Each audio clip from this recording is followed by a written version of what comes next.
So, David, after 2 years, you've managed to get your expedition together and you're about to take off into the wide, wild blue yonder.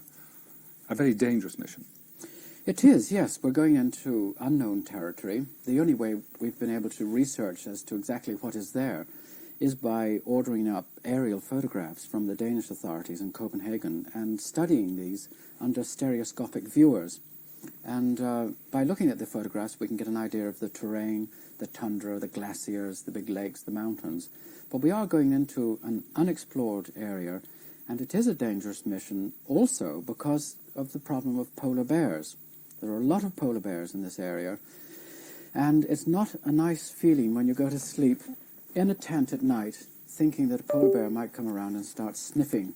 Surely you have to be armed when that happens. Well, we have taken this precaution. We have been trained in very heavy rifle shooting. We're taking one rifle with us with 40 rounds, but we're only going to use it in absolute self-defense. Under attack, in other words. Under attack, yeah. Apparently the polar bears get up on their hind legs and come running at you just at the last moment. They're extraordinarily difficult animals to kill or stop because they have so much bone in their body.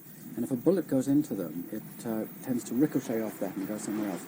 So it's unknown territory, and then we've got these problems with polar bears. But in fact, you're not going to shoot the living species there. You're actually going to study them. Now, the barnacle goose, of which you made a very good documentary, is something that you know quite a bit about. How far did you go before on your expedition to track the barnacle goose? Well, in '84, we unraveled the basic breeding biology of this endangered species, which spends the 6 winter months with us in Ireland. And this time, we're going to the very northern limit of their breeding distribution, where we hope to find much of the Irish population. Because when we studied them before, most of the birds that we were looking at belonged to the birds that went to Scotland and Islay. And we're on track, we hope, for the Irish population, and we're going to try and finish off our breeding biology studies on them. There was one particular telling scene in your film, in fact, where the young fell off the cliffs or tumbled down the side of cliffs, only to meet doom at the end.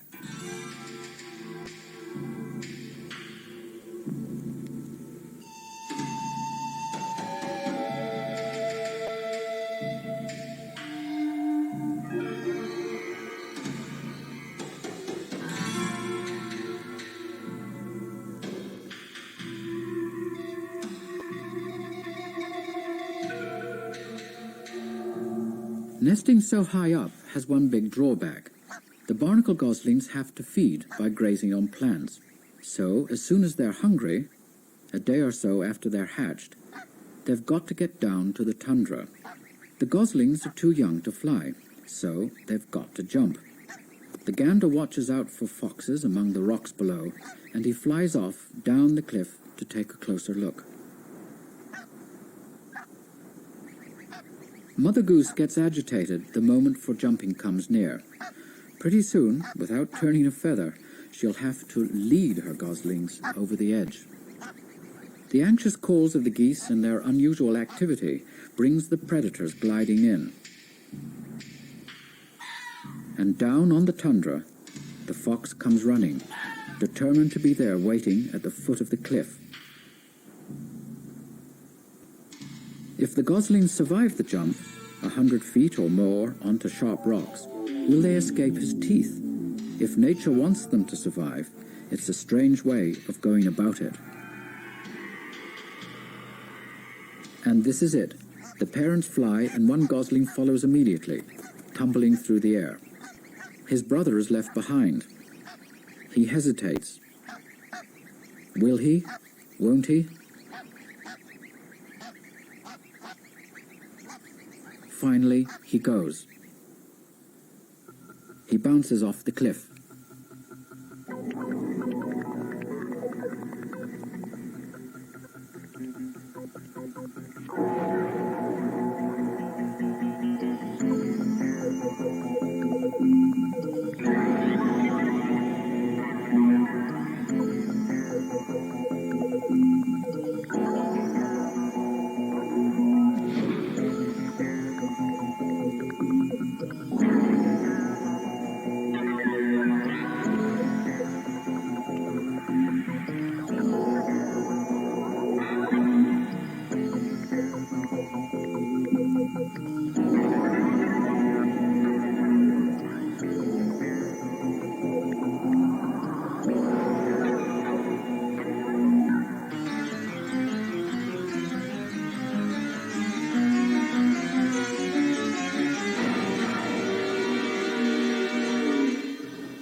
The lucky ones, the strong ones, escape and run down to the security of the water.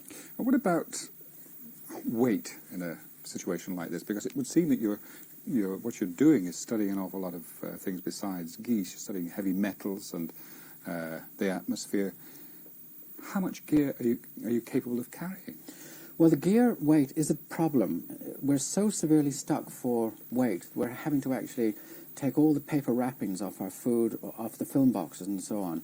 We have a weight restriction of about 1,000 kilograms. Each? No, in total for the whole expedition. Each of us are about, I'm going with Michael Viney and Roger Goodwillie, each of us weigh about 80 kilos, and then we've got about 20 kilos for personal luggage. And then after that, it's all filming gear, scientific equipment, our food provisions. We're taking a boat, an engine, and fuel with us. And it is a very complicated problem for anybody. Will you make a series of camps as you go? Well, we're going to have one major camp, and then halfway through the expedition, we have a Swiss doctor friend who's coming up in his private helicopter, and he's coming then to start moving us around in this rather remote, desolate area. So we'll have one major camp and then maybe a few subsidiary camps after he arrives.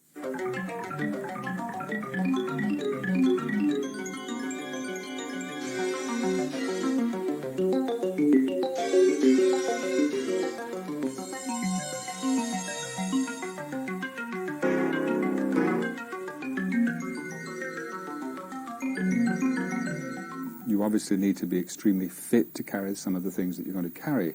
What kind of training have you had for that? Well, I've been training for nearly 3 years now. About 3 times a week I go out to UCD at Stillorgan and run around the campus there, spending maybe about 35 minutes running. And this has put me into a pretty good condition. Michael Viney's been hill walking and running down in West Mayo, and Roger Goodwillie's been running and walking down in Kilkenny. So we are, I hope, in very top physical condition to meet all these very difficult challenges that lie ahead of us for this 80-day venture into the wilderness. And what about the other thing? How do you live with the fact that there's no night time? This is a problem because we're used to a 24-hour cycle here, day and night. Where we're going, there's going to be midnight sun, daylight during the day, and what we know is night. And it does disorientate you. After a while, you begin to lose your reference point. Is it midday? Is it supper time? Is it breakfast time? And it's very difficult to maintain an internal balancing system to keep track of the days. But each of us will be bringing watches, and we'll have a daily radio contact with a meteorological station around about 60 miles away from us, and we'll be able to get some time check from them. And then, of course, you'll be doing watches, 24-hour watches, so that again will throw each one of you out of kilter.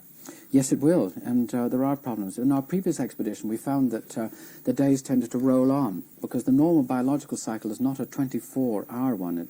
I think it's shorter than that. So we were going to bed at 3 or 4 or 5 in the morning, thinking that we were going to bed at 9, and what we were having in the morning really should have been lunch, but it was breakfast. One final question. You've raised something like £26,500 in sponsorship, but how do you get money out of that for what you want to do? I mean, what value can anybody possibly wish to enjoy from putting money into a venture like this? Well, we are making, I believe, a very significant contribution to the body of scientific knowledge of this area. It's one of the remotest and most beautiful wilderness areas in the world. We're studying the impact of man from Chernobyl fallout to lead pollution.